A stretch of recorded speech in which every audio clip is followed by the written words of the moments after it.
So I would have 3 advices for adults to understand when talking to children and adolescents.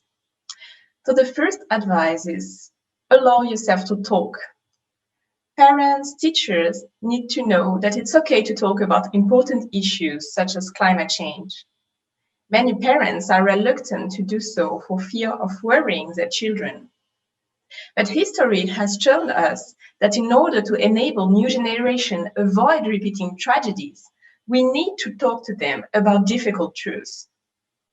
Just think about how the Second World War and the Holocaust is explained to children in Western countries.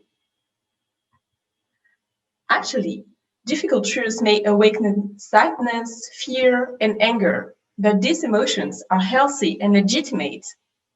Parents can openly talk about climate change. They are the best supports to show their children how to welcome these emotions without avoiding them. And by engaging with our sense of loss, we become more aware and ready to engage in collective actions.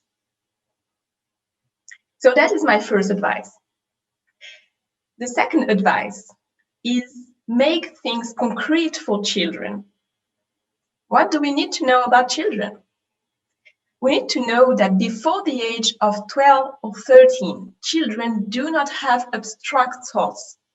It is during adolescence that the brain matures and allows us to understand abstraction. So when we explain the climate crisis to children, we need to show them concrete things. For example, a river that has dried up. Children are very sensitive to nature and motivated to protect it. So adults are important role models. Children should be offered concrete and positive and joyful activities, such as planting a tree, for instance. So that is the second advice. The third advice is about adolescence. We need to support adolescents' initiative. Because what do we need to know about adolescents? That even if they are very motivated to engage in ecological actions and that they are taking initiatives, adults need to continue to support them. Because adolescents cannot carry on long-term commitments on their own.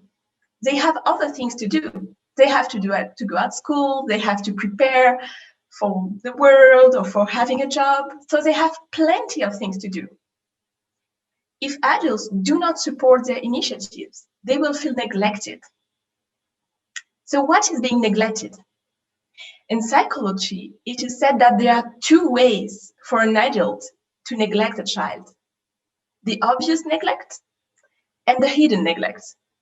So I'll just explain to you a little bit because I think it's very useful to understand climate crisis.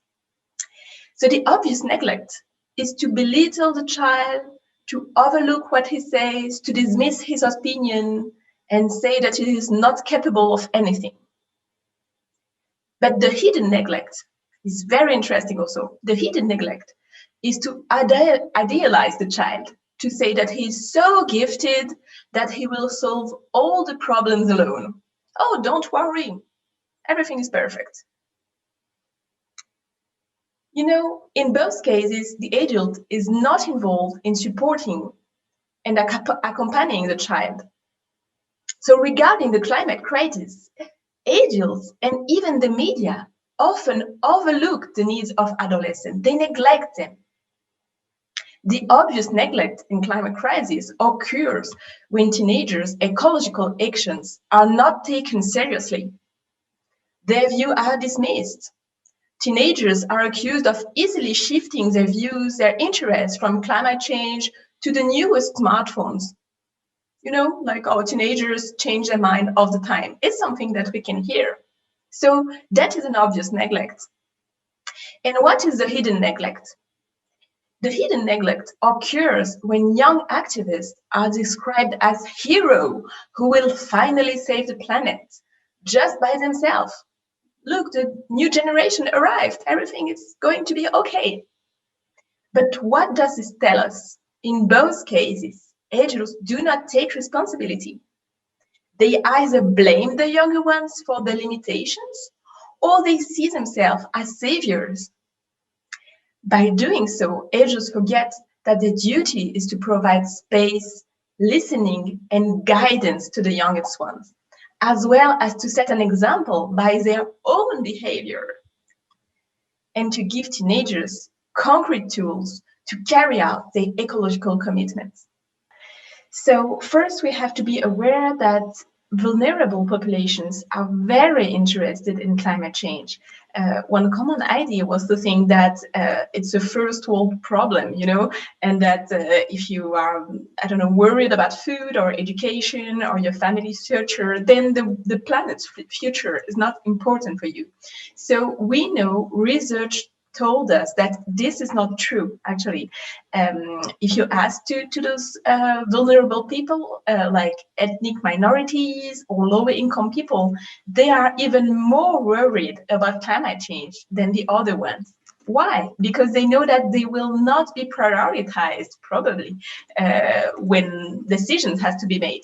So actually, if you work with really vulnerable population, I would just advise to raise the question, because what we know is that they're really worried, but they do not trust themselves to open the question. So raise a question and learn to them that advocacy starts where you are. So you can advocate at your own school, you can advocate in your own community. And as François said, it will help you to care to yourself, about your family, your community, and the planet.